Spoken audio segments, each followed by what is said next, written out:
بسم اللہ الرحمن الرحیم نحمدہ ونصلی ونسلم علی رسولہ الکریم واشہد ان لا الہ الا اللہ وحدہ لا شریک لہ واشہد ان محمدا عبدہ ورسولہ اما بعد۔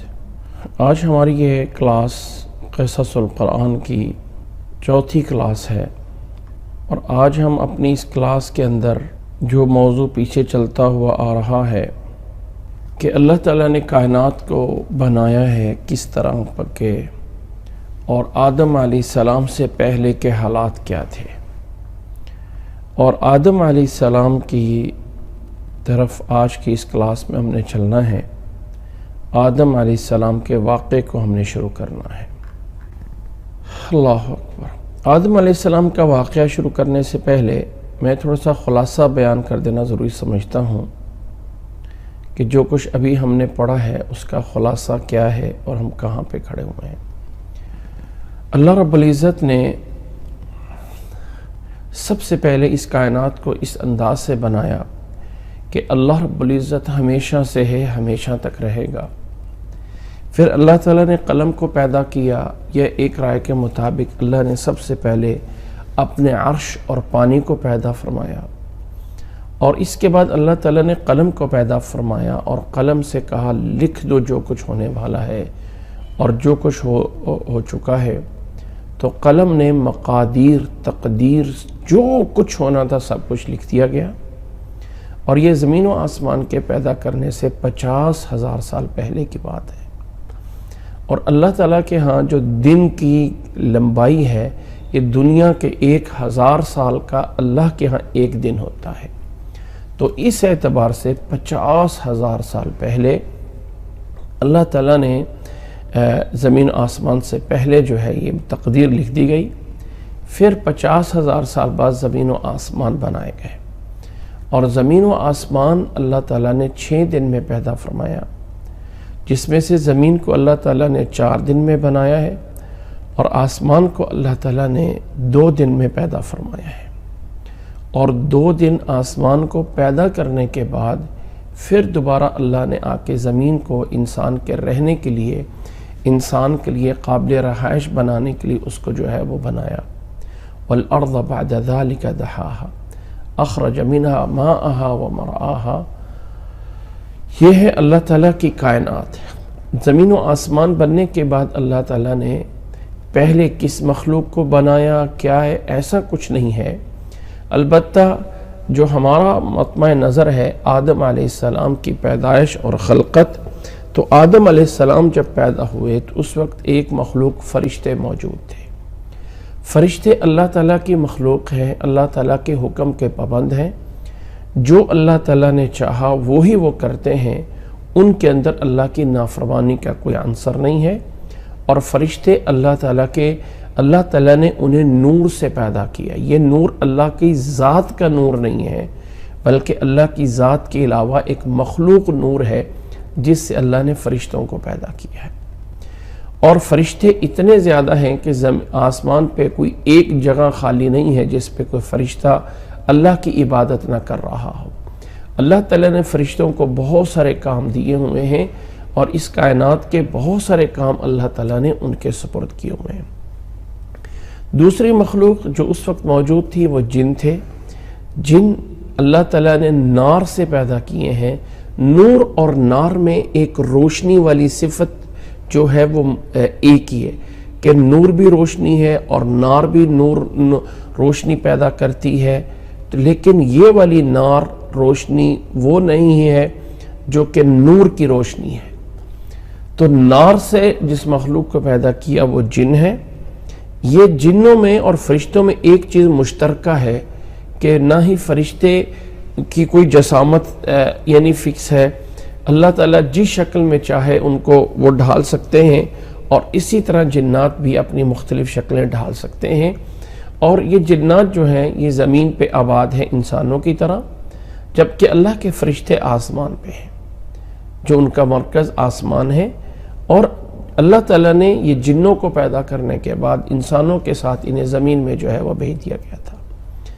زمین پہ یہ جنات انسانوں کی طرح مکلف ہیں، اللہ تعالیٰ نے فرمایا وَمَا خَلَقْتُ الْجِنَّ وَالْإِنسَ إِلَّا لِيَعْبُدُونَ کہ انسان اور جنات کو اللہ تعالیٰ نے اپنی عبادت کے لیے پیدا کیا ہے۔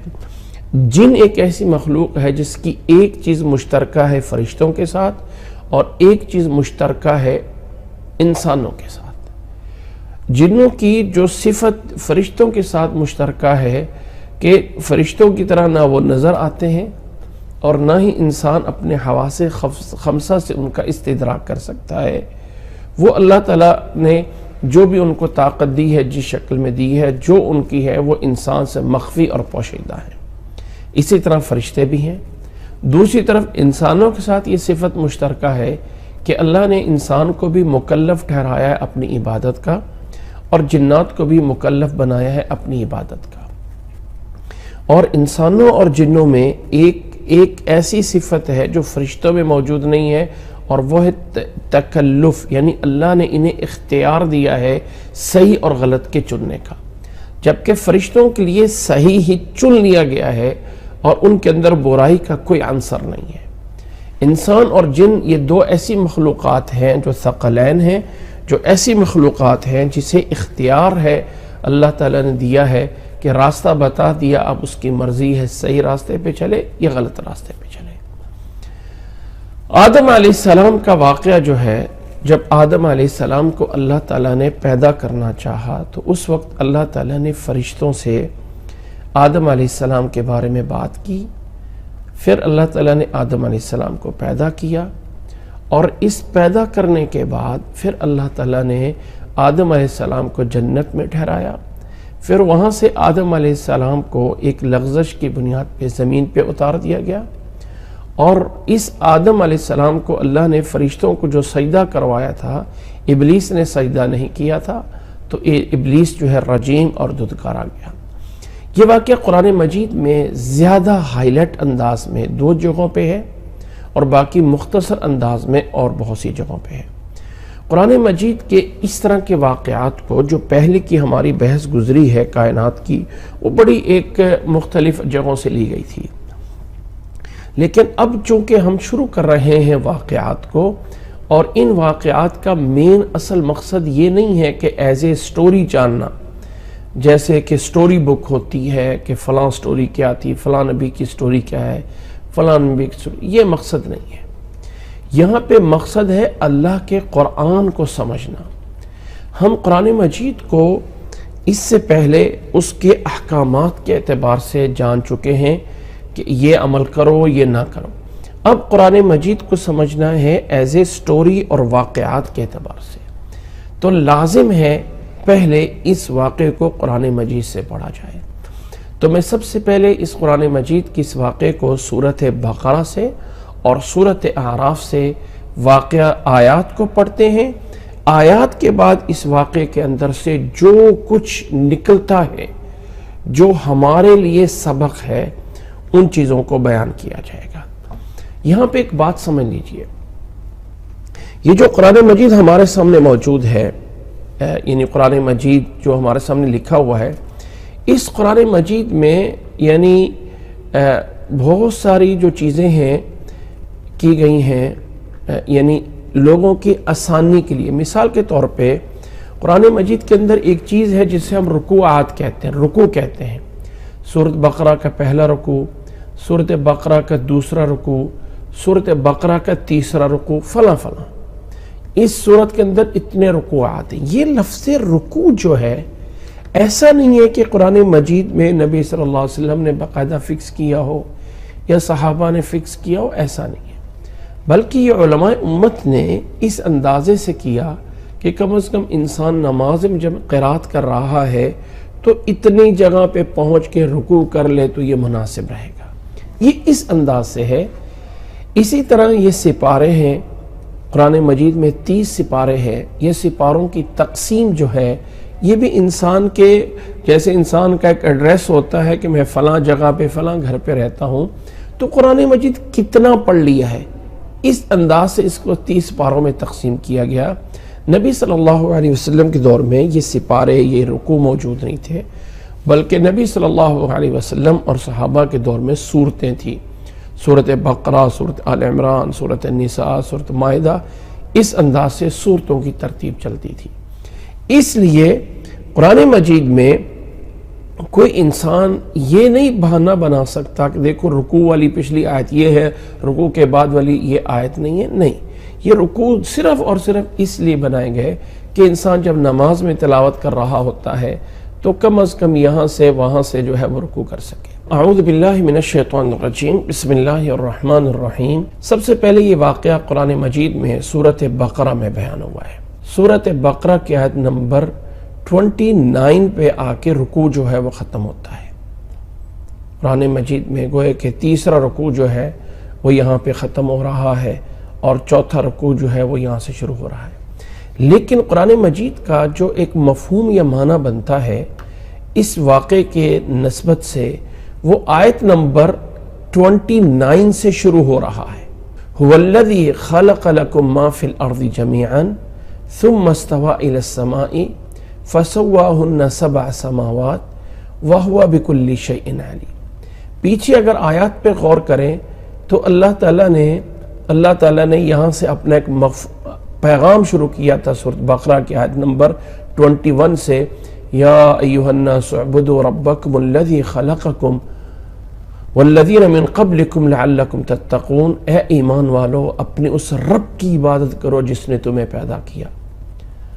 پیدا کیا، والذین من قبلکم لعلکم تتقون، تمہیں بھی پیدا کیا، تم سے پہلے لوگوں کو پیدا کیا تاکہ تم پرہیزگار بن سکو۔ اس کے بعد اللہ تعالیٰ نے پیدا کرنا انسان کا، اللہ تعالیٰ نے سب سے پہلے اس کے عبادت کے فضائل بیان فرمائے، اور اب یہاں پہ اللہ تعالیٰ آیت نمبر 29 میں سیاق و سباق شروع ہو رہا ہے، هو الذی خلق لکم ما فی الارض جمیعا، کہ اے انسان یاد رکھ لو وہ اللہ وہ ذات ہے کہ اس نے تمہارے لیے خلقہ پیدا کیا ہے، ما فی الارض جمیعا، جو کچھ ہے زمین میں، جو کچھ زمین میں ہے، ما فی الارض جمیعا۔ اس لفظ سے جب ہم نے تفسیر پڑھی تھی تو ایک حکم بھی ثابت کیا تھا کہ زمین کے اندر انسان کے لیے سب چیزیں حلال ہیں اور انسان کے لیے سب چیزیں پاک ہیں۔ کسی چیز کے حلال ہونے کی دلیل نہیں چاہیے، کسی چیز کے پاک ہونے کی دلیل نہیں چاہیے، بلکہ حرام ہونے کی دلیل چاہیے ہوتی ہے اور ناپاک ہونے کی چاہیے ہوتی ہے۔ اس لیے کہ اللہ نے انسان کے لیے سب کچھ بنایا ہے، اب وہاں سے رکاوٹ کی دلیل چاہیے کہ فلاں چیز تمہارے لیے منع ہے۔ اللہ نے کہا ما فی الارض جمیعاً، سب کچھ تمہارے لیے ہے، تو ہر چیز جو ہے وہ حلال ہے، ہر چیز جو ہے وہ یعنی پاک ہے، یہاں تک کہ اس کے حرام ہونے کی دلیل آ جائے۔ اور اللہ تعالیٰ نے جب انسان کو اس صورت کے واقعے میں اللہ نے فرمایا کہ هو الذی خلق لکم ما فی الارض جمیعا، زمین میں جو کچھ ہے تمہارے لیے پیدا کیا۔ ذرا نوٹ کرنا اس پوائنٹ کو، میں آگے چل کے اس پہ بات کرنی ہے۔ ثم استوى الى السماء فسواهن 7 سماوات، اللہ نے زمین میں جو کچھ ہے تمہارے لیے مسخر کیا ہے، اور پھر اللہ تعالیٰ آسمان کی طرف مستوی ہوا اور اللہ نے 7 آسمان برابر بنائے۔ ظاہر ہے کہ ہم صورت پیچھے پڑھ چکے ہیں کہ اللہ نے پہلے زمین کو پیدا کیا اور زمین کے اندر جو کچھ خزانے تھے وہ اللہ نے 2 دن میں پیدا فرمائے، اور پھر اللہ تعالیٰ نے آسمان کی طرف متوجہ ہوا، اور آسمان کو اللہ تعالیٰ نے جو ہے وہ برابر بنا دیا صحیح۔ اس سے پہلے یہ دھواں تھا اور اللہ نے آسمان بنا دیا۔ اب آیات کا جو آخری چیز ہوتی ہے، آیات کا جو آخری ہوتا ہے، یہ ہوتا ہے آیات کا آخری پوائنٹ ہمیشہ پچھلی آیات کے معنی اور مفہوم کے لحاظ سے ایک اس کے ساتھ اٹیچ ہوتا ہے۔ یہاں پہ اللہ تعالیٰ نے آیت کا اختتام کیا ہے وَهُوَ بِكُلِّ شَيْءٍ عَلِيمٍ، کہ اللہ تعالیٰ ہر چیز کو جاننے والا ہے، اللہ تعالیٰ ہر چیز کا علم رکھتا ہے، جبکہ پیچھے تو اللہ کی خلقت ہے، خلق، استواء، گویا کہ قدرت ہو رہی ہے، قدرت کاملہ۔ تو چاہیے یہ تھا، بظاہر یہ لگتا ہے کہ یہاں ہونا چاہیے تھا وَهُوَ بِكُلِّ شَيْءٍ عَلِيمٌ، وَهُوَ عَلَى كُلِّ شَيْءٍ قدیر، کہ اللہ ہر چیز پہ قادر ہے، لیکن ایسا نہیں آیا ہے۔ نکتہ ہے، اگلے میں چل کے بتاؤں گا، صرف اس سوال کو ذہن میں ہائی لائٹ کر رہا ہوں تاکہ بات سمجھنا ہو کہ اس کے آنے میں حکمت کیا ہے۔ یہاں پہ اس آیت میں اللہ تعالیٰ نے دو مرکزی پوائنٹ بیان کیے ہیں۔ خَلَقَ لَكُم مَّا فِي الْأَرْضِ جَمِيعًا، نمبر 1، اور وہ اللہ ہر چیز پہ جو ہے وہ علم رکھنے والا ہے۔ اللہ نے انسان کے لیے سب کچھ پیدا کیا ہے، آسمان کو بھی برابر ساتھ آسمان بنا دیے، اور اللہ تعالیٰ جو ہے وہ ہر چیز پہ قادر ہے۔ یہ اس آیت کے دو مرکزی پوائنٹ ہیں جن کو ہم نے ذہن میں رکھنا ہے۔ اس کے بعد اللہ تعالیٰ نے ایک مقدمہ بیان کرنے کے بعد پھر اس واقعے کو شروع کیا اور فرمایا وَإِذْ قَالَ رَبُّكَ لِلْمَلَائِكَةِ إِنِّي جَاعِلٌ فِي الْأَرْضِ خَلِيفَةً۔ وَإِذْ قَالَ، اور یاد کرو جب اللہ تمہارے رب نے فرشتوں سے فرمایا تھا اِنِّي جَاعِلٌ فِي الْأَرْضِ خَلِيفَةً، کہ میں زمین پہ خلیفہ بنانے والا ہوں۔ یہاں خلیفے کا کیا معنی ہے؟ اللہ تعالیٰ نے فرشتوں سے فرمایا کہ میں زمین پہ خلیفہ بنا رہا ہوں۔ خلیفے کا کیا معنی ہے؟ ایک زیادہ تر مفہوم غالب یہ بھی لیا جاتا ہے کہ یہاں سے مراد خلیفہ کا معنی یہ ہے کہ ایک ایسی مخلوق جو ایک دوسرے کے بعد آنی ہے، کیونکہ اللہ تعالیٰ نے ایک جگہ پہ فرمایا وَالَّذِي جَعَلَكُمْ خَلَائِفَ الْأَرْضِ، کہ زمین میں جو ہے وہ خلائف ہو، اور خلیفہ کہتے ہیں ایک کے بعد دوسرا آنے والا، تو انسان ایک کے بعد دوسرا آتا ہے اس معنی میں۔ لیکن واللہ عالم کہیں نہ کہیں اس میں دوسرا معنی بھی موجود ہے جو کہ خلیفہ کا معنی نائب ہوتا ہے، اور یہاں پہ اللہ تعالیٰ پہ قیاس نہیں کیا جا سکتا کہ اللہ نے انسان کو اپنا نائب بنا کے، اور اللہ کا جو منصب الوہیت ہے، معبودیت ہے، الوہیت ہے، اس میں انسان کو شریک کر کے زمین کے اوپر خلیفہ بنایا ہے، ایسا نہیں ہے۔ بلکہ اللہ تعالیٰ نے اختیارات کے اندر، نوٹ کریں، اللہ تعالیٰ نے ایسے اختیارات کے اندر، مختار کل اللہ کی ذات ہے، جو چاہے جب چاہے جیسے چاہے جہاں چاہے جدھر چاہے جتنا چاہے وہ کر سکتا ہے، اس سے پوچھا نہیں جا سکتا کیوں نہیں۔ لیکن اللہ نے یہ اختیارات جتنے انسان کو دیے ہیں اتنی دوسری مخلوق کو نہیں دیے۔ جانور کیا وہ سارے کام کر سکتے ہیں جو انسان کر سکتا ہے؟ کیا جتنی بھی مشینری ہے اس کا مین آپریٹر انسان ہوتا ہے؟ کیا ایسی مشینری ابھی تک نہیں ایجاد ہو رہی ہے کہ جس کے آپریٹنگ پروگرام بنانے والا انسان نہ ہو، بلکہ اپنا وہ خود ہی پروگرام بنائے اور اپنے خود پروگرام کے انڈر وہ آگے چلے؟ ایسا نہیں ہو رہا، بلکہ انسان اس کی پوری پلاننگ کرتا ہے اور اس کو کمانڈ دیتا ہے اور وہ چیزیں چلتی ہیں۔ تو اللہ تعالیٰ جو ہر چیز پہ قادر ہے، اس اللہ نے زمین میں انسان کو ایسے اپنا نائب مقرر کیا کہ اللہ تعالیٰ انسان کو زمین پہ اختیار دے رہا ہے۔ اب ذرا ان دو آیتوں کا مناسبت سمجھیے، خالق لکم ما فی الارض جمیعا اور انی جاعل فی الارض خلیفہ۔ اب ذرا پوائنٹ تھوڑا سا اس میں گہرائی میں جائیں تو سمجھ آئے گا کہ اللہ تعالیٰ نے جس انسان کے لیے زمین کا سب کچھ اس کے لیے پیدا کیا، سب کچھ جو زمین میں انسان کے لیے پیدا کیا، اسی تبھی جا کے انسان جو ہے وہ زمین پہ خلیفہ اور نائب مقرر ہوا کہ اس کا زمین کے اوپر ہر چیز پہ اختیار موجود ہے۔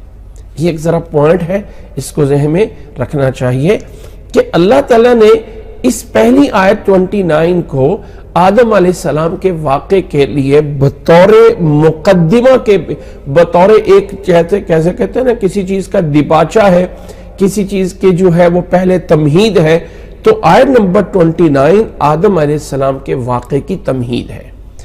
یہ نوٹ کریں میں اس بات کو کہ آدم علیہ السلام کا واقعہ قرآن مجید سے جاننے کے بعد بقائے تفصیل ہم ایک ترتیب سے جانیں گے، لیکن پہلے آیات کو سمجھنا ضروری ہے۔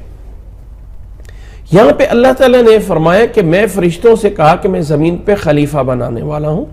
اس خلیفہ کا معنی نائب ہے، لیکن ایز اے نیابت اللہ کی زمین کے خالق لکم ما فی الارض ما فی الارض جمیعاً کے اندر ہوگی، نہ یہ ہے کہ اس کائنات کاملہ کے اندر اللہ تعالیٰ اپنے اختیارات کے اندر جو ہے انسان کو شامل کر رہا ہے، ایسا نہیں ہے۔ فرشتوں نے کہا قالوا اتجعل فيها من يفسد فيها ويسفك الدماء ونحن نسبح بحمدك ونقدس لك قال انی اعلم ما لا تعلمون۔ فرشتوں نے کہا کہ کیا آپ اس زمین پہ ایسی مخلوق کو بنا رہے ہیں جو زمین پہ فساد کرے گی، وَيَفْسِكُ الدِّمَاءَ اور زمین پہ خون بہائے گی، کیا آپ ایسی مخلوق کو بنا رہے ہیں جو زمین میں فساد کرے گی؟ دو پوائنٹ بیان کیے، ایک فساد اور ایک خون کا بہانا۔ وَنَحْنُ نُسَبِّحُ بِحَمْدِكَ وَنُقَدِّسُ لَكَ قَالَ إِنِّي أَعْلَمُ مَا لَا تَعْلَمُ۔ اب اس آیت پہ اگر اس پوائنٹ پہ غور کرو تو سب سے پہلے فرشتوں کا یہ کہنا کہ اتجعل فیہا من یفسد فیہا، کہ اللہ تو زمین پہ ایسی مخلوق بنائے گا جو فساد کرے گی اور خون بہائے گی، یہ فرشتوں کو کیسے پتا چلا یا انہوں نے کیوں بات کہی؟ اس کے بارے میں جو مفسرین رائے دیتے ہیں کہ انسانوں کے زمین پہ آباد ہونے سے پہلے اس پہ جنات آباد تھے، اور جنات جو ہے وہ زمین میں فساد مچاتے اور قتل و غارت کرتے، تو اللہ تعالیٰ نے ان جنات کو جو ہے یعنی ان کے اوپر جو ہے بہت فساد مچایا، تو ان کے اوپر ایک بڑی تباہی آئی جس سے ابلیس نکل کے فرشتوں میں جا کے رہنے لگا اور باقی بہت سارے جنات جو ہے وہ تباہ کر دیے گئے۔ یہ ایک رائے موجود ہے، لیکن ایک ضمناً بات میں اس میں ایک ہائی لائٹ کرنا چاہتا ہوں۔ واللہ عالم، قرآن مجید ایسا ہے کہ جس میں اللہ تعالیٰ نے غور اور فکر اور تدبر کرنے کا حکم دیا ہے۔ کیا جنات ایسی مخلوق ہے جس کے اندر خون موجود ہے؟ دم، صف کو دم بولا جاتا ہے، خون کا بہانا، بلڈ کا نکلنا۔ کیا جنات ایک ایسی مخلوق ہے جو ایک انسانوں کی طرح جس میں خون پایا جاتا ہے؟ جبکہ اللہ نے تو کہا یسفک الدماء، خون بہانے والے، تو ایسی مخلوق اللہ نے جنات کو نہیں کیا۔ یعنی جنات کے لیے خون کا بہانا، سفک الدم، یہ صرف انسان کی مخلوق پہ بولا جاتا ہے یا ان جانوروں پہ بولا جاتا ہے جن کا خون نکالا جاتا ہے۔ کیا کبھی کسی نے بولا ہے میں نے اپنی گاڑی کا خون نکالا؟ کیا کبھی کسی نے کہا ہے میں نے درخت کا خون نکالا؟ کیا کبھی کسی نے کہا میں نے کپڑے کا خون نکال دیا؟ نہیں، یہ تو کہہ سکتا ہے میں نے اپنے جانور کا خون کر دیا۔ تو یہ والا کلمہ اشارہ کرتا ہے کہ شاید انسانوں سے پہلے کوئی زمین پہ اور بھی ایسی مخلوق ہو جو انسان تو نہ ہو لیکن انسانوں کی طرح کی کوئی اور مخلوق ہو، اور اس کو فرشتوں نے دیکھا ہو کہ زمین میں فساد مچاتے تھے اور اللہ نے ان کو تباہ و برباد کر دیا۔ واللہ عالم، ایک رائے ہو سکتی ہے، کیونکہ سفک الدم، خون کا بہاؤ، یہ جنات وہ مخلوق نہیں ہے جو دم والے اور خون والی ہے۔ ٹھیک ہے، امام ابن کثیر رحمہ اللہ نے اپنی کتاب البدایہ والنہایہ میں، بدایہ میں انہوں نے کائنات کا شروع ہو کر آج تک جو واقعات ہیں اس کو بیان کیا ہے، اور النہایہ میں قیامت تک آنے والی نشانیاں ان کے اوپر بات کی ہے، اور یہ بہت بڑی اپنے موضوع میں بنیادی کتاب ہے۔ اس میں وہ کچھ رائے ذکر کرتے ہیں کہ کچھ لوگوں کی رائے یہ ہے کہ انسان سے پہلے بھی زمین پہ ایک مخلوق تھی جس کا نام الحن والبن تھا۔ الحن والبن، حن اور بن ایک مخلوق تھی جس کی شکلیں جو ہے کسی جانوروں کی طرح یا مختلف طرح ہوتی تھی۔ ان کے پیچھے اللہ کی طرف سے یا نبی صلی اللہ علیہ وسلم کی طرف سے کوئی معلومات نہیں ہے۔ ہاں اشارہ ملتا ہے اس آیت میں کہ یسفک الدماء، خون کا بہانا۔ تو وہ کہتے ہیں کہ مخلوق تھی انسان سے پہلے زمین پہ آباد جس کا نام الحن والبن تھا۔ جو بڑی طاقتور تھی، ہوا میں اڑتے بھی تھے، یہ ہوتے تھے۔ پرانے سے پرانے پتھروں کے نشانات جب ملتے ہیں، ان کے اوپر جو نقش بنا ہوتا ہے کہ ایک انسان ہے، اس کو پر لگے ہوئے ہیں، کوئی انسان ہے اس کی پوچھل بنی ہوئی ہے، کوئی انسان ہے وہ شیر کی طرح ہے، یعنی انسانوں کی ایسی شکلیں بنی ہوتی ہیں جو جانوروں کی طرح ہوتی ہیں، بڑے بڑے ہوتے ہیں۔ اور ایک میں اشارہ کرتا جاتا ہوں، آپ میں سے کسی نے اگر دنیا کے جغرافی حالات کے بارے میں جانتے ہوں تو خاص طور پہ تاریخ مصر کی تاریخ میں اہرام مصر پائے جاتے ہیں۔ اہرام مصر جو ہیں وہ ایک بڑے بڑے یوں کر کے پہاڑ سے بنائے ہوئے ہیں، جو موجودہ یہ ہے کہ جی یہ فرعونوں کی قبریں ہیں، مقبرے ہیں، اور ان مقبروں کو یہ مقبرے بن گئے۔ آیا واقعتاً ان کو قبر کے لیے تعمیر کیا گیا تھا؟ لیکن واللہ عالم ایسی رائے تھوڑی سی مشکل ہے کہ یہ اب ان کی اگر طرز تعمیر پہ غور کرتے ہیں، طرز تعمیر پہ، تو اتنے وزنی ٹن پتھر، 30 ہزار ٹن کا وزنی پتھر، وہ کون سی طاقت ہے جو زمین سے اٹھا کر اس کو جو ہے وہ 2 کلومیٹر 3 کلومیٹر دور اوپر جا کے رکھتی ہے؟ نوٹ کریں اس بات کو، 30,000 ٹن کا وزنی پتھر جو ہے اتنا بڑا، اس کو ایک اینٹوں کے حساب سے جوڑ کے بنایا جانا، یہ آج تک سائنسدان اس میں عاجز ہیں کہ آخر وہ کون سی طاقت تھی جس کے ذریعے اتنے بڑے بڑے تعمیرات بنا دیے گئے۔ واللہ اعلم، میں کوئی فائنل نہیں پوائنٹ بتاتا ہوں، لیکن اشارہ کرنا چاہتا ہوں کہ شاید کوئی ایسی مخلوق ہو، میرے پاس کوئی دلیل نہیں ہے، شاید کوئی ایسی مخلوق ہو کہ جو انسان سے بھی بڑی طاقت میں ہو، جسمانی اعتبار سے، اور انسانوں سے پہلے زمین پہ انہوں نے فسادات مچائے ہوئے ہوں اور ان کو تباہ کر دیا ہو۔ کیونکہ فرشتے آگے سے کہتے ہیں کہ اتجعل فیہا من یفسد فیہا ویسفک الدماء، کہ اللہ تو زمین پہ ایسی مخلوق بنائے گا جو فساد کریں گے اور خون بہائیں گے، اور جنات کے اندر تو خون نہیں ہوتا ہے۔ بہرحال یہ ایک اشارات میں نے کر دیے ہیں، لیکن کسی بات کو جب تک کہ دلیل نہ آئے میں رائے پختہ نہیں دے سکتا ہوں۔ ہاں، اب چلتے ہیں آگے آیات کی طرف۔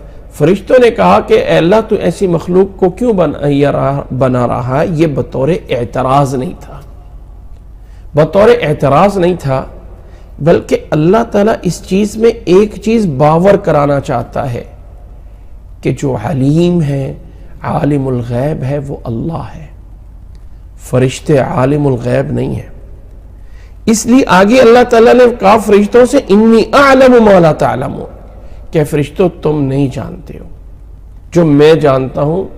اس مخلوق کے پیدا کرنے میں بہت ساری حکمتیں ہیں کہ اے فرشتوں تم نہیں جانتے ہو۔ یہ فرشتوں کا کہنا ایز اعتراض نہیں تھا، بلکہ ایز استفسار تھا۔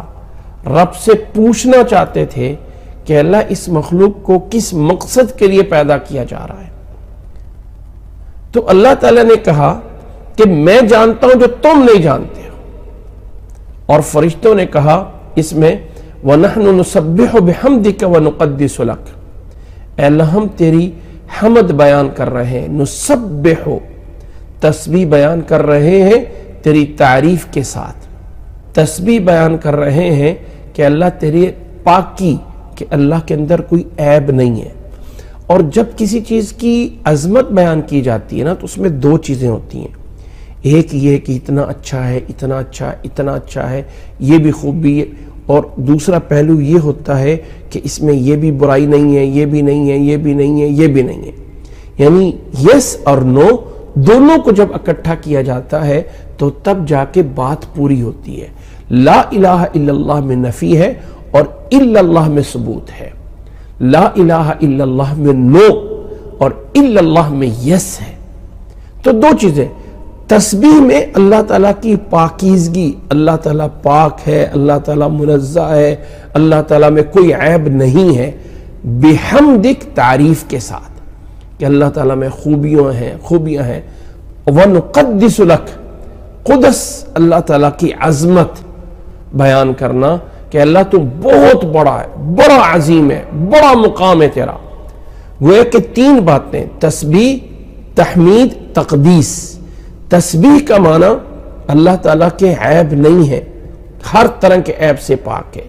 حمد، ساری خوبیاں تیرے اندر ہیں۔ تقدیس، تیرا مرتبہ بہت بڑا ہے۔ یہ فرشتے اپنے الفاظ میں بولتے ہیں، اور آگے کہا اللہ تعالیٰ نے فرمایا، اللہ تعالیٰ آگے اس میں جواب دیتا ہے، قال انی اعلم ما لا تعلم، فرمایا فرشتوں جو میں جانتا ہوں وہ تم نہیں جانتے ہو۔ وعلم آدم الاسماء كلها، اب عملی طور پہ واقعہ شروع ہوتا ہے۔ اللہ تعالیٰ نے یہاں پہ یہ چیز پنہا کر دی ہے، یہ ہم آگے چل کے دیکھیں۔ ابھی ہم تفسیر پڑھیں گے سورۃ بقرہ کی، تفسیر پڑھیں گے سورۃ اعراف کی، تفسیر پڑھیں گے، یہاں پہ تھوڑا سا تفصیلاً بات چلے گی۔ وہاں سورۃ اعراف میں صرف وہ چیزیں آئیں گی جو کہ یعنی سورۃ بقرہ میں بیان نہیں ہوئی ہیں اور وہاں بیان ہوئی ہیں، اور دونوں میں فرق کیا ہے، دونوں کا فرق کیا ہے، وہ بھی فرق واضح ہوگا۔ پہلے یہاں پڑھ لیا جائے، اور جن پوائنٹ کو وہاں میں نے آپس میں کرنا ہے الگ الگ، قرآن مجید کی اللہ کی قسم جب ان چیزوں پہ غور کرتے ہیں تو ایسا اعجاز آتا ہے سامنے کہ انسان کی عقل دنگ رہ جاتی ہے۔ کتنی بڑی معجزہ یہ کلام ہے، کتنا بڑا معجزہ اس کلام میں موجود ہے۔ یہ چند ایک پوائنٹ انشاءاللہ آگے میں آئیں گے۔ اب اللہ تعالیٰ نے آدم علیہ السلام کو کیسے پیدا کیا، کس طرح ہوا، یہ آیات کی تفسیر جاننے کے بعد ہم جانیں گے۔ آدم علیہ السلام کو اللہ تعالیٰ نے پیدا کر دیا، پیدا ہو گئے، اللہ نے روح پھونک دی۔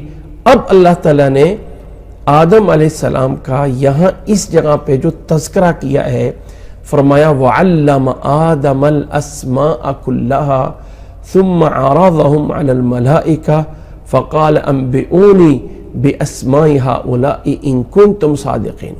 قرآن مجید کے واقعات میں یہ پہلا واقعہ ہے، نوٹ کریں، قرآن مجید کے قصص میں پہلا قصہ پہلی سورۃ بقرہ میں یہ آتا ہے، اور اس پہلے قصے میں اللہ تعالیٰ نے جزئیات میں سے یعنی آدم علیہ السلام کے واقعے میں سے جن چیزوں کا انتخاب کیا ہے وہ بہت اہم ہے، جس کا مقدمہ اللہ تعالیٰ نے دو چیزوں کو بنایا ہے، اور وہ مقدمہ ہے خلق لکم ما فی الارض جمیعا وہو بکل شیء علیم۔ یہ دو پوائنٹ ہے اس آیت میں، اور خلق لکم ما فی الارض جمیعا میں انسان کو خلیفہ بنا دیا، وہو بکل شیء علیم میں فرشتوں کا جواب دیا انی اعلم ما لا تعلمون۔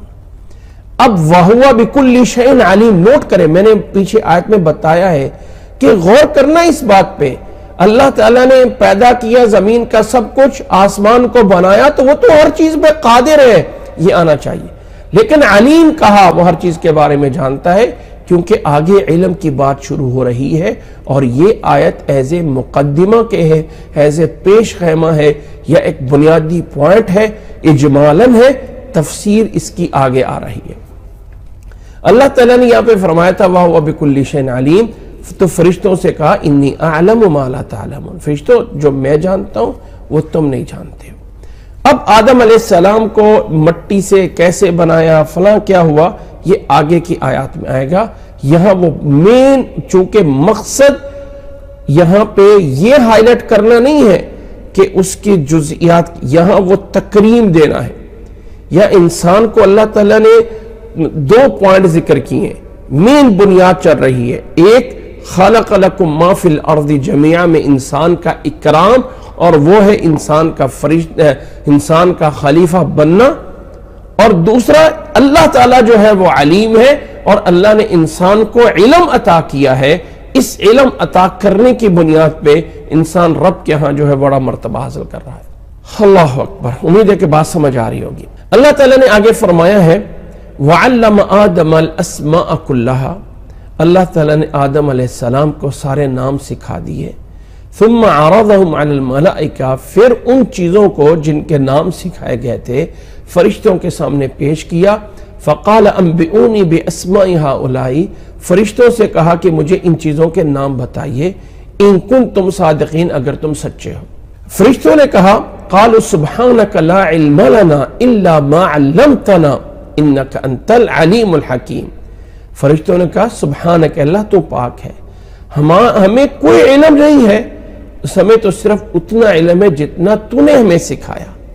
انک انت العزیز الحکیم، اے اللہ انک انت العلیم الحکیم. یہاں پر بھی علم اور حکمت دو چیزیں آئی ہیں. انک انت العلیم الحکیم، اے اللہ تعالیٰ تو ہی علیم اور حکیم ہے.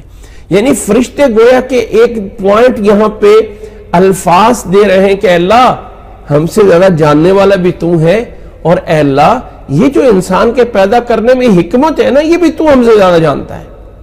ہمیں نہیں پتا تو انسان کو کیوں پیدا کر رہا ہے.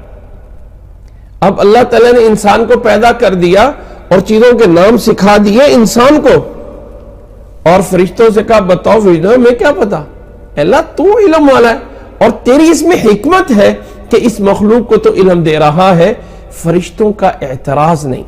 فرشتے ایک ایسی مخلوق ہے جس مخلوق کے اندر انسان ہے نا، اس کے اندر جلنا سڑنا، فلانے سے حسد کر رہا ہے، فلانے سے تکبر کر رہا ہے، یہ کیوں.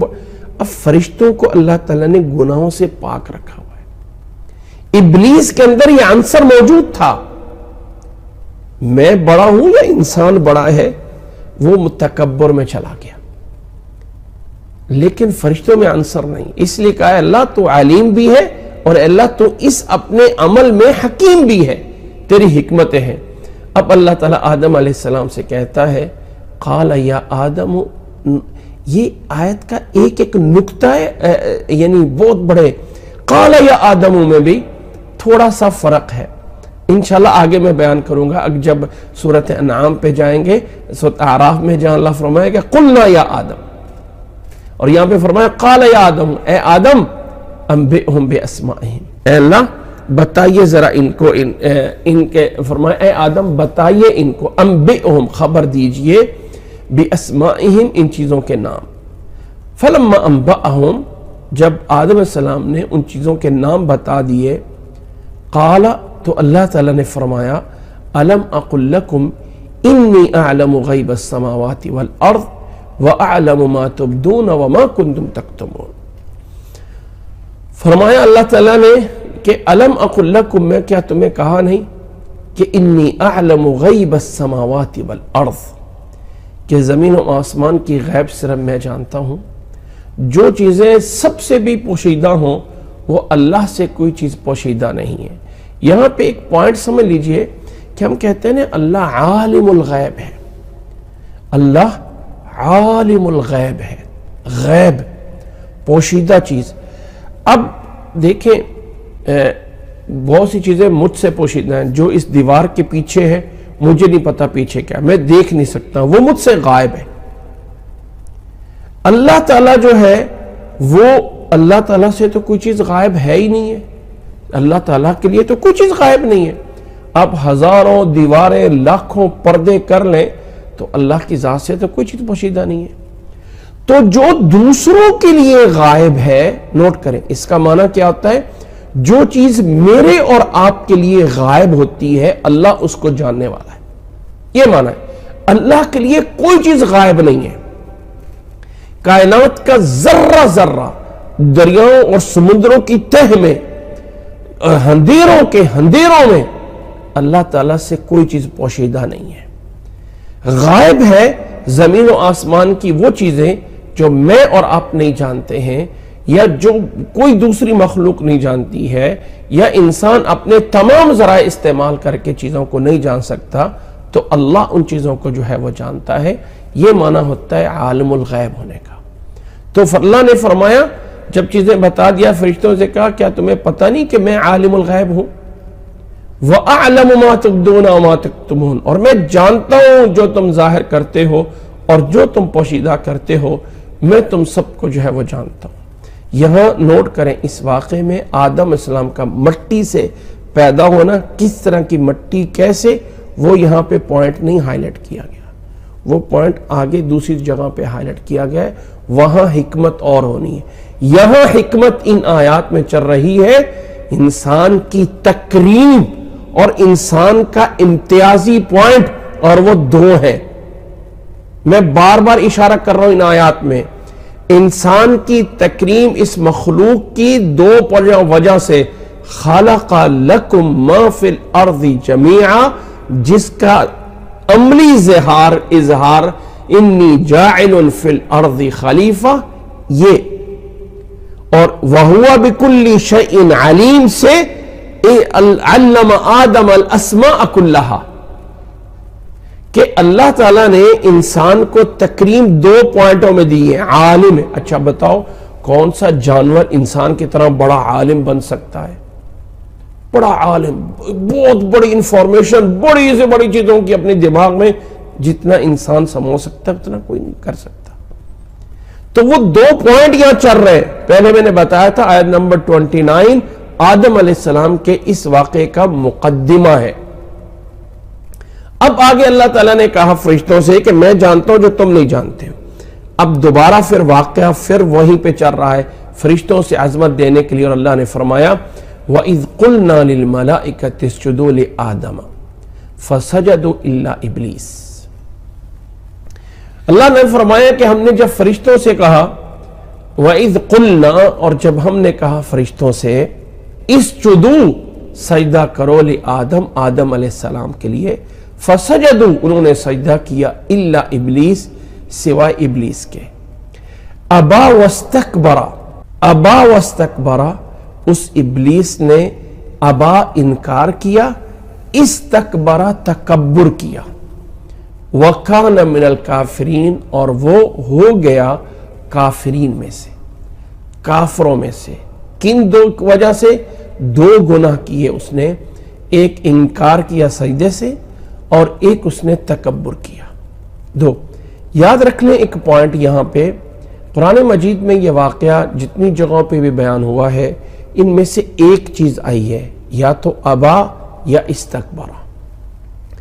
ابا اور استکبرا دونوں کو جمع کیا گیا ہے اس جگہ پہ، جمع کیا گیا ہے اس جگہ پہ، کیوں؟ کہ یہاں مرتبہ دیا جانا تھا سیاق و سباق میں انسان کو، ٹھیک ہے، اور انسان کو جو مرتبہ دیا جانا تھا سیاق و سباق میں، تو اس کا اپوزٹ انکار کرنے والا جو ابلیس ہے، اس کے دو بڑے گناہ ہیں، ابا و استکبر۔ یہ ابا اور استکبار، انکار کیا اس نے سجدے سے اور تکبر کیا۔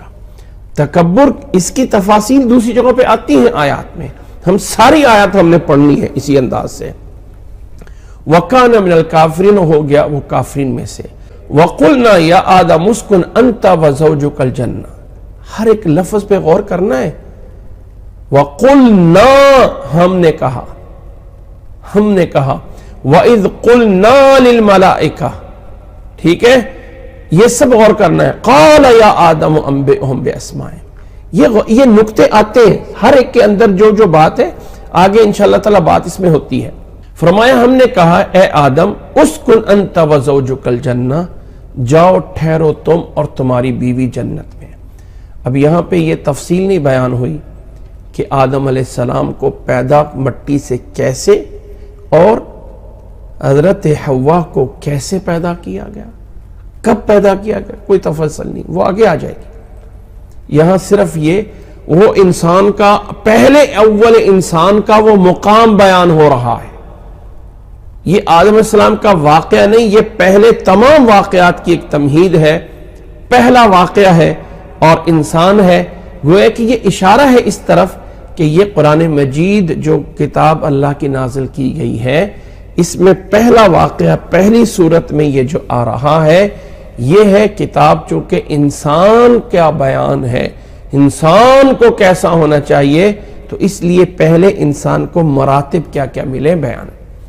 تو اللہ تعالیٰ نے فرمایا کہ جائے اے آدم تو اور تمہاری بیوی جنت میں رہو، وَكُلَا مِنْهَا رَغَدًا حَيْثُ شِئْتُمَا، وَكُلَا، پوائنٹ نوٹ کرنا، یہاں واو ہے، ہاں جی واو ہے، رَغَدًا حَيْثُ شِئْتُمَا ہے، اور فرمایا کھاؤ تم منہا، اس جنت سے، منہا کی ضمیر لوٹ رہی ہے جنت کی طرف، کھاؤ رغدن، وافر مقدار میں، حیث شئتما، جہاں کہیں چاہو۔ اب یہاں پہ حیث شئتما کو دو چیزوں کے ساتھ اٹیچ کیا جا سکتا ہے. ایک تو حیث شئتما کا تعلق کلا سے ہے اور ایک حیث شئتما کا تعلق اسکن سے ہے. یعنی اسکن انت وزوجک الجنت حیث شئتما، کہ اے آدم رہو تم اور تمہاری بیوی جنت میں حیث شئتما، جہاں کہیں چاہو. اور دوسرا اس کو اٹیچ کیا جا سکتا ہے اس کے ساتھ والے کلا کے ساتھ کہ کھاؤ تم اس جنت سے وافر مقدار میں جہاں کہیں سے چاہو. ٹھیک ہے. اور یہاں پہ واو آ رہا ہے جس کا مطلب ہے کہ دونوں چیزوں کو جمع کیا گیا ہے.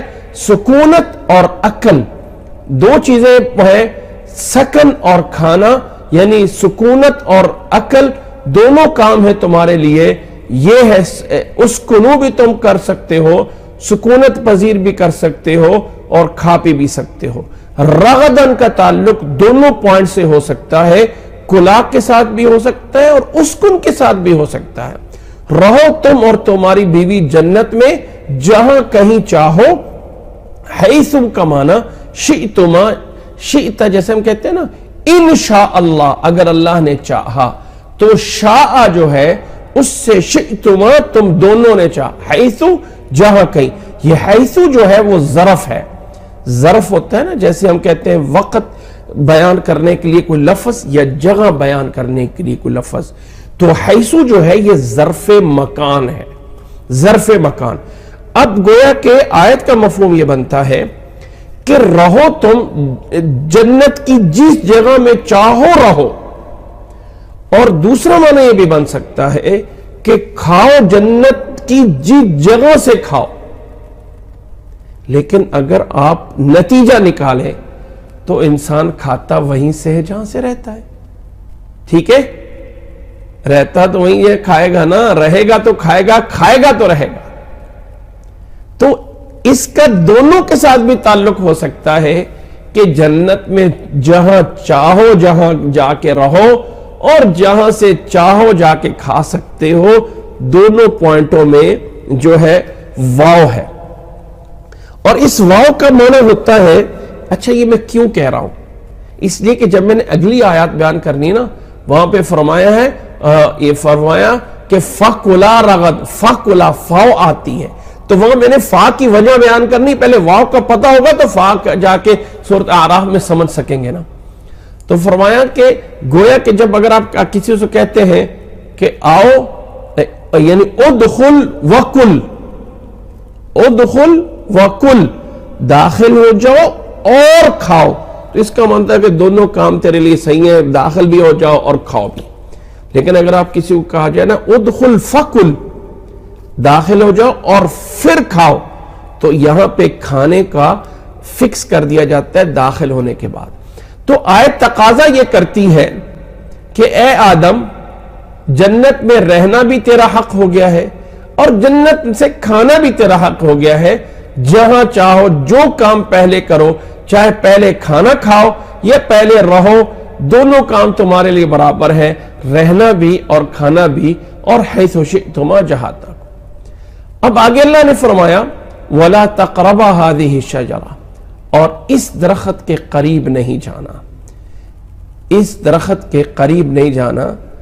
گویا کہ الشجرہ، الف لام اس میں ہے جس سے اس شجرہ کو معرفہ یا مخصوص کیا جاتا ہے کہ وہ کوئی مخصوص درخت تھا جس کی طرف اشارہ ہے.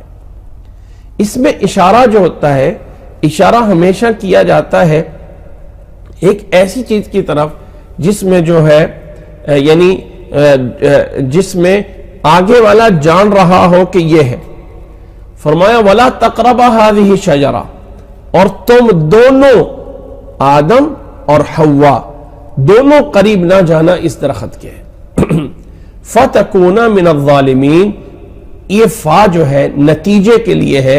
اگر یہ کیا تو نتیجہ یہ ہوگا فَتَكُونَ مِنَ الظَّالِمِينَ، پس دونوں ظالمین میں سے ہو جاؤ گے.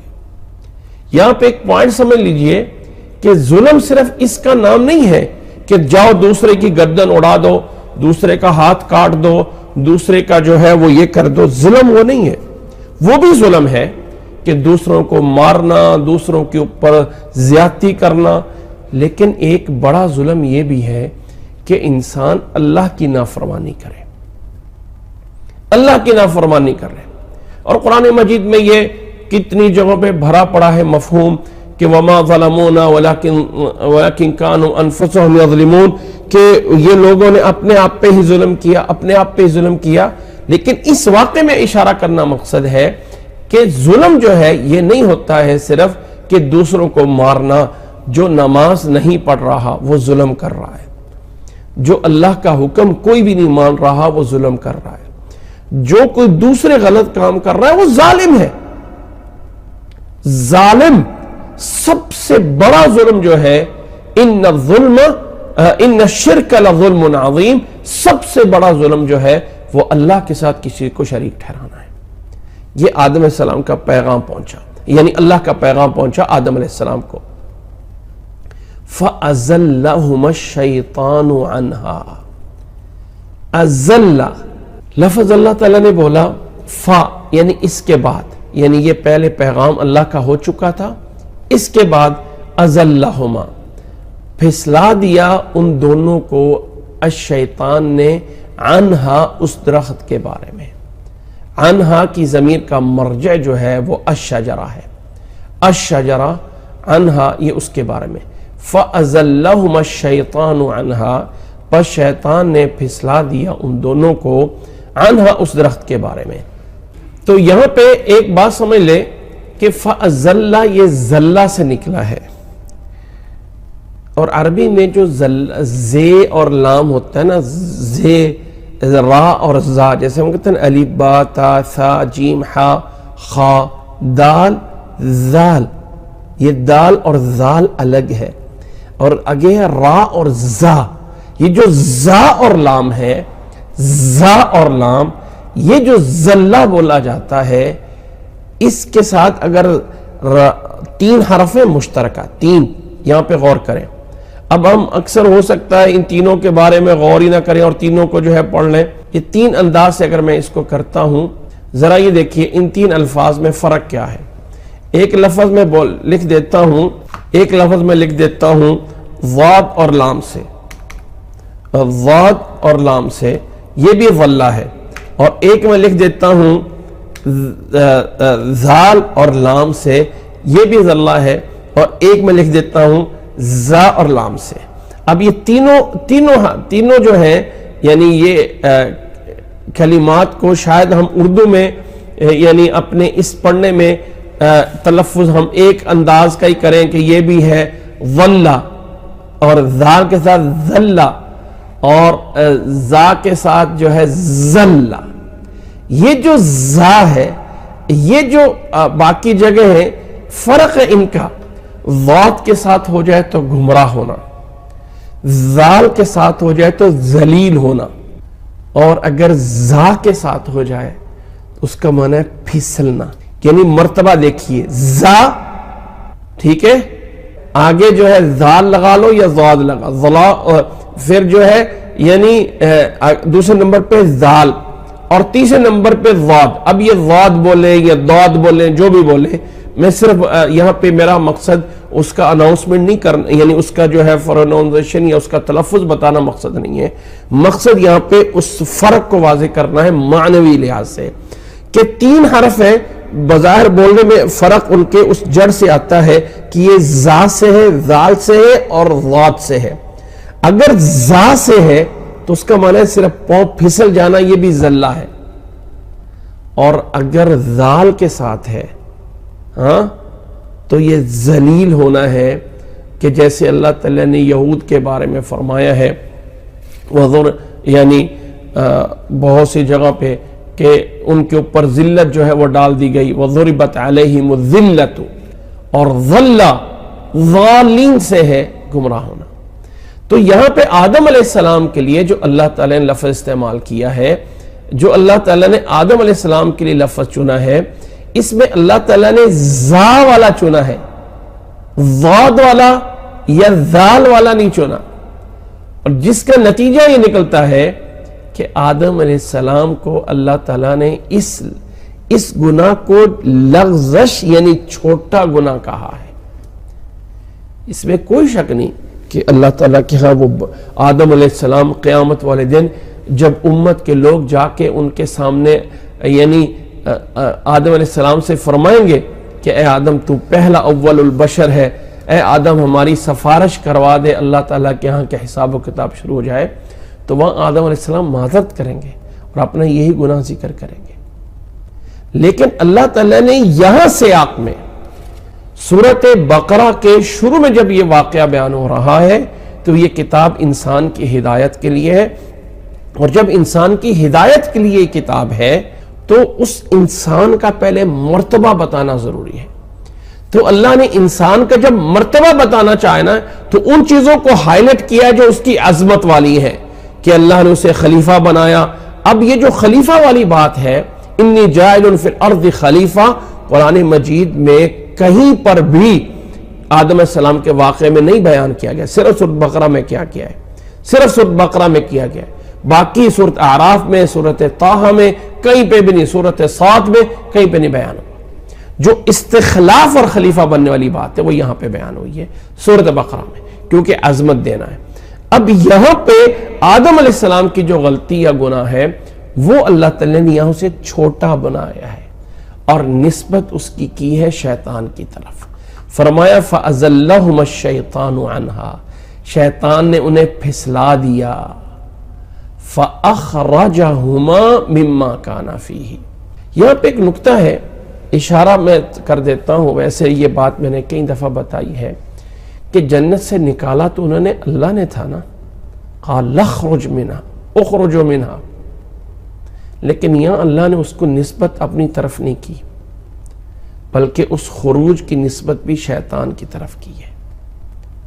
فَأَخْرَجَهُمَا، پس اللہ نے نہیں بلکہ اس شیطان نے ان دونوں کو نکال دیا، مما کان فیہ، کہ جس میں وہ تھے، جس مرتبے میں جس جگہ میں تھے اس سے شیطان نے انہیں نکال دیا۔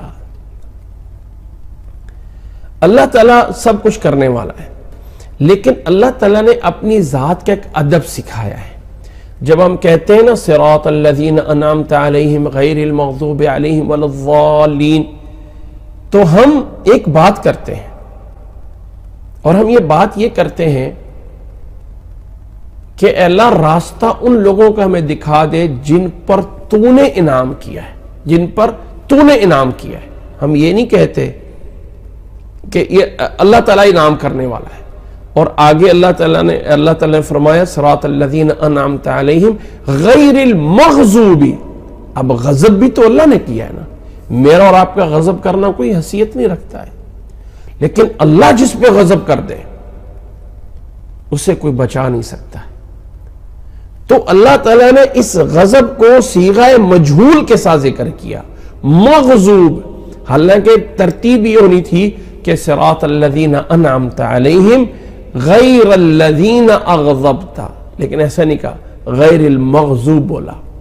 تو یہاں پہ اللہ تعالیٰ نے فرمایا شیطان نے پھسلایا اور شیطان نے ان کو نکالا، حالانکہ نکالا اللہ تعالیٰ نے تھا، شیطان نے نہیں تھا، لیکن برائی کی نسبت اللہ کی طرف کرنا جائز نہیں ہے۔ تو اللہ تعالیٰ نے فرمایا یہاں، اب چونکہ نوٹ کریں، میں بار بار کہہ رہا ہوں کہ یہ سورۃ بقرہ کی آیات جہاں پہلی دفعہ آدم علیہ السلام کا واقعہ بیان ہوا ہے، یہاں انسان کی عظمت بیان کرنا مقصد ہے۔ قرآن مجید میں کوئی واقعہ مکرر نہیں ہے، یعنی آپ سمجھ لیں کہ موسیٰ علیہ السلام کا واقعہ کتنے دفعہ ذکر ہوا ہے، بھائی ہر جگہ پہ پہلو اور ہے، انداز اور ہے، پیچھے سیاق و سباق اور ہے۔ اسی طرح آدم علیہ السلام کا واقعہ قرآن مجید کا پہلا واقعہ ہے، اور یہاں پہ اس لیے بیان ہو رہا ہے کہ یہاں آدم علیہ السلام کی عظمت کی باتیں ہو رہی ہیں، ابھی وہ پہلو نہیں ہوا ہے بیان، حتیٰ کہ یہاں پر تو اللہ نے مٹی کا بھی ذکر نہیں کیا ہے کہ اللہ نے انسان کو مٹی سے پیدا کیا، وہ بھی یہاں پہ ذکر نہیں کیا۔ کیوں؟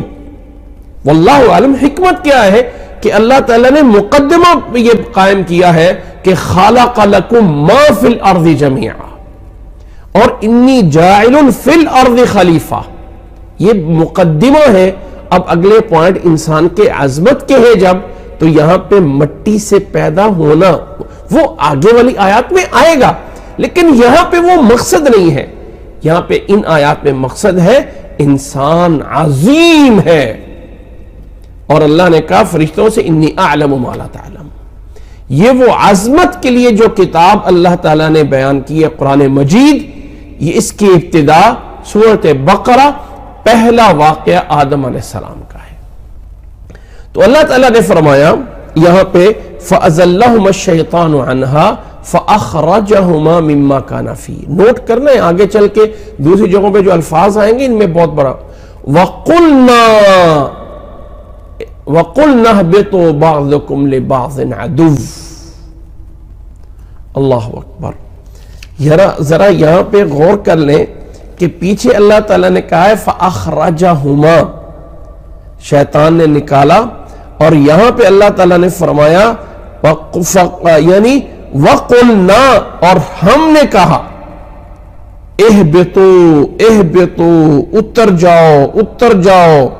اتر جاؤ یہاں سے، بعضکم لبعض عدو، تمہارا بعض ایک دوسرے کا دشمن رہے گا، وَلَكُمْ فِي الْأَرْضِ مُسْتَقَرٌ، زمین میں تمہارا ٹھکانہ ہے، وَمَتَاعٌ إِلَىٰ حِينٍ، اور ایک وقت تک تمہیں جو ہے وہاں پہ فائدہ ملے گا. یہاں پہ اگر اس آیت پہ غور کریں تو اللہ تعالیٰ نے پیچھے تو کہا اخرجہما، شیطان نے نکالا، پھر اللہ نے اس حکم کو اپنے اس انداز سے اپنا ایک آرڈر بنایا کہ ہم نے کہا اتر جاؤ. شیطان نے نکالا ان کو کہاں سے ہے؟ مما کان فیہ. لیکن شیطان کے اس نکالنے کے ساتھ اترنے کا نسبت اللہ نے نہیں کی ہے. شیطان نے جنت سے نکلوا دیا، لیکن زمین پہ اللہ تعالیٰ نے اپنے حکم سے نازل کیا ہے. یہ پوائنٹ نوٹ کریں. شیطان اور ابلیس نے آدم علیہ السلام کو جنت سے نکلنے کا سبب بنا، اخرجہما مما کان فیہ، لیکن زمین پہ اترنا یہ اس لغزش کا حصہ نہیں تھا. ہم جو کہتے ہیں نا اکثر مشہور ہے کہ آدم علیہ السلام کے گناہ کی وجہ سے میں زمین پہ اتارا گیا، اس میں اللہ کی حکمت تھی. کیوں؟ یہ تو اللہ تعالیٰ پہلے فرشتوں کو بتا چکا ہے کہ انی جاعل فی الارض خلیفہ، کہ ایک نہ ایک دن یہ آدم جو جنت میں جا رہا ہے اس نے زمین پہ اترنا ہے. یہ تو اللہ تعالیٰ پہلے بتا چکا ہے انی جاعل فی الارض خلیفہ، زمین میں خلیفہ بنا رہا ہوں. اور بنانے کے بعد آدم علیہ السلام کو جنت میں رکھا، جنت سے ابلیس نے نکلوا دیا، فاخرجہما مما کان فیہ. لیکن اہبطات، زمین پہ اتراؤ، یہ اللہ کے حکم سے ہے، یہ اس گناہ کے نتیجے کا حصہ نہیں ہے. یہ اللہ کی حکمت تھی. اللہ تعالیٰ نے یہاں انسان کو بھیجنا تھا کہ زمین پہ جا کے اس نے ایک نیابت کرنی ہے، اور اللہ تعالیٰ کی نیابت یہ اللہ تعالیٰ کی الوہیت کی نہیں ہے. اللہ تعالیٰ کی الوہیت میں یہ اس کا نائب نہیں بن رہا کہ اللہ بھی معبود ہے اور یہ اس کا کوئی خلیفہ بن رہا ہے کہ اللہ تعالیٰ کی جگہ میں. نہیں، ایسا نہیں ہے. اللہ معبود اپنے لحاظ سے، یہ خلافت خلق لکم ما فی الارض جمیعا میں ہے. اللہ تعالیٰ نے زمین میں تجھے آرڈر دے دیا ہے ہر چیز تیری ہے، جاؤ، اور اللہ نے تجھے علم دے دیا ہے، دو چیزیں جمع کر دی تبھی جا کے خلیفہ بنا. اللہ تعالیٰ نے فرمایا یہاں پہ وَقُلْنَا اهْبِطُوا بَعْضُكُمْ لِبَعْضٍ عَدُوٌّ، جب زمین پہ اتارا گیا اہبطوا بعضکم لبعض عدو، یہ حال بنتا ہے اہبطوا سے، یعنی اس حالت میں تمہیں اتارا جا رہا ہے کہ زمین میں تم ایک دوسرے کے دشمن ہوگے. یہاں مخاطب کن کو ہے؟ اہبطوا سب کو، جس میں آدم علیہ السلام اور آدم علیہ السلام کے ساتھ وہ ابلیس اور جن اور شیطان بھی تھا، کہ زمین پہ تم سب کو اتارا جائے گا، جس میں ابلیس بھی شامل ہے اور آدم علیہ السلام. اور جمع کا صیغہ بولا گیا اہبطوا. اس پہ کیا مراد ہے؟ یعنی وہ تو دو تھے، آدم علیہ السلام اور ابلیس، یا یہ ہے کہ اس میں حضرت حوا اور آدم علیہ السلام اور وہ تھے، یا اس میں اللہ تعالیٰ نے پورے بنی آدم کو مراد لیا؟ سارے مفہوم ہو سکتے ہیں. فرمایا وَلَكُمْ فِي الْأَرْضِ مُسْتَقَرٌ، تمہارا ٹھکانہ زمین پہ ہے اور وہاں پہ تمہیں ایک وقت تک فائدہ ملتا رہے گا۔ گویا کہ یہاں سے ایک بات سمجھ آتی ہے، کہتے ہیں نا انسان جو ہے وہ زمین کا ہے، نہیں، انسان زمین کی مخلوق ہی نہیں ہے، انسان زمینی مخلوق نہیں ہے، انسان جو ہے وہ مخلوق ہے جنت کی ہے، تھوڑے ٹائم کے لیے دنیا میں آئے ہیں اور پھر وہاں چلا جانا ہے، زمین کی مخلوق نہیں ہے انسان۔ دیکھیں ذرا زمین پہ جانور رہتے ہیں، کیا انسان زمین میں جانوروں کی طرح رہ سکتا ہے بغیر گھر کے، بغیر کھانا پکائے کے؟ انسان یہاں پہ رہتا ہے تو زمین کی ان یعنی خالی زمین پہ، جنگلوں میں، وہاں پہ درختوں میں، ویسا نہیں رہ سکتا انسان۔ انسان کو رہنے کے لیے گھر چاہیے، چاہے وہ جیسا مرضی بنائے، لکڑیوں کا بنائے، چمڑے کا بنائے، اس کو چاہیے۔ انسان کو زمین پہ رہنے کے لیے لباس چاہیے، ٹھیک ہے؟ گویا کہ اب میں اور آپ اگر کسی جگہ پہ مہمان جاتے ہیں تو مہمان جانے کے بعد وہاں کی آب و ہوا ہمیں موافق نہیں ہوتی ہے تو ہم اپنے لیے لباس پہن کے کہتے ہیں یہاں کی میرے لیے، مجھے یہاں پہ کپڑے دوسرے دو، مجھے یہاں کے کھانا نہیں۔ تو انسان اصل جنت میں ہے، یہاں جانور رہتے ہیں نا تو آزادی سے نہ انہیں کھانا پکانے کی ضرورت، نہ انہیں آگ جلانے کی ضرورت، کھانا کچا ہے، پکا ہے، میٹھا ہے، کڑوا ہے، مرچ ڈالو، مسالہ ڈالو، یہ کرو، کچھ چیز کی ضرورت نہیں ہے، ڈائریکٹ گیا اور منہ مار کے کھا لیا۔ انسان کو عجیب تکلیف ہے، رہنے کے لیے پتہ نہیں کتنے بڑے گھر بناتے، سفر کرنے کے لیے گاڑیاں، وہ گاڑیاں کیا پتہ نہیں کہاں سے مواصلات اللہ تعالیٰ نے دے دیے۔ اب اللہ تعالیٰ نے آگے جو، یعنی انسان زمینی مخلوق نہیں ہے۔ کہتے ہیں نا یہ زمین پہ جو ہے وہ دوسری مخلوقات کے، فضائی مخلوق کو ایلین آتے ہیں، فلاں، انسان بناتے خود ہی ایک ایلین ہے، یہ تو یہاں کی مخلوق ہے ہی نہیں، یہ تو جنت کی مخلوق ہے۔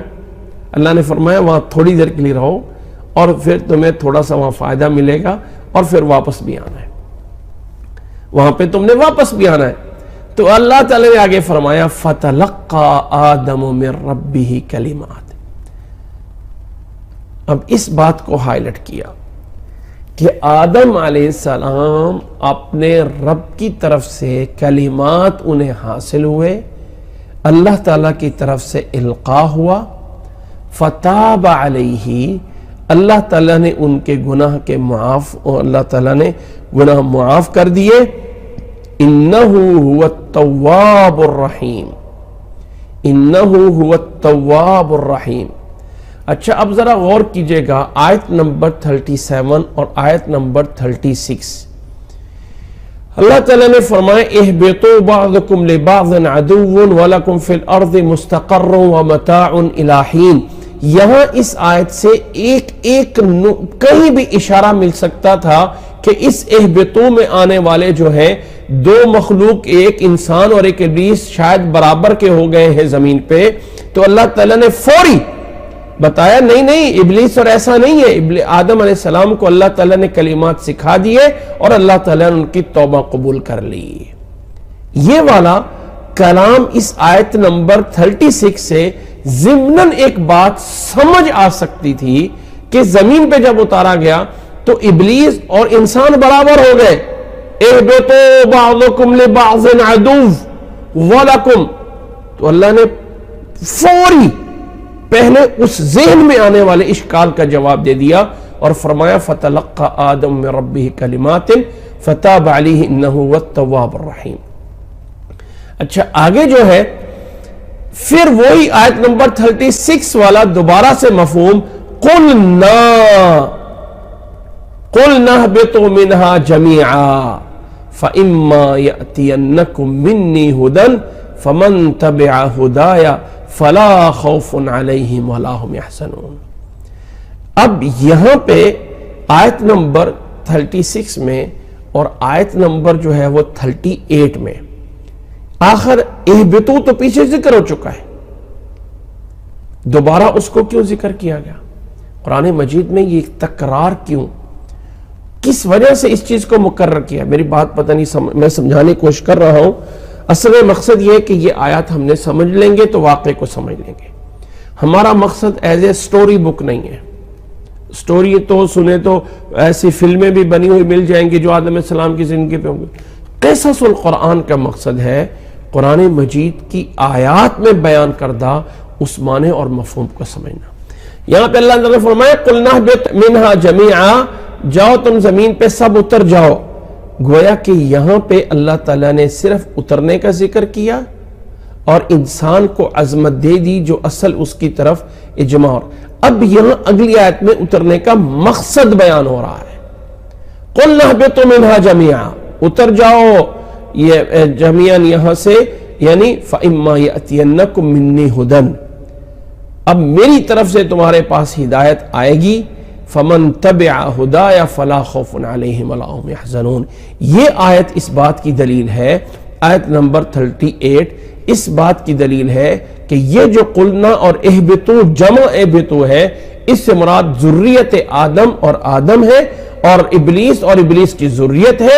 اسی طرح یہاں پر بھی ذریت آدم اور ابلیس اور اس کی ذریت ہے، کیونکہ یہاں آگے مخاطب سب کو کیا جا رہا ہے، سب کو یعنی اس اہبتو جمع لانے کا مقصد یہ ہے کیونکہ انسانیت پوری کو اور جنیت پوری کو پورے ابلیس اور اس کو مخاطب ہونا تھا کہ میری طرف سے ہدایت آئے گی، جس نے اس کی اتباع کی اس پر کوئی خوف اور غم نہیں ہوگا. خوف ہوتا ہے آئندہ کے حالات کا اور غم ہوتا ہے پیچھے گزری ہوئی چیزوں کا، تو کوئی ان پہ خوف اور غم نہیں ہوگا. وَلَا هُمْ يَحْزَنُونَ. اور آگے قرآن مجید کا جو کلام چلتا ہے، فرمایا وَالَّذِينَ كَفَرُوا وَكَذَّبُوا بِآيَاتِنَا، جنہوں نے کفر کیا اور ہماری آیتوں کو جھٹلایا، أُولَئِكَ أَصْحَابُ النَّارِ هُمْ فِيهَا خَالِدُونَ، وہ لوگ جہنم والے ہیں اور اس میں ہمیشہ رہیں گے.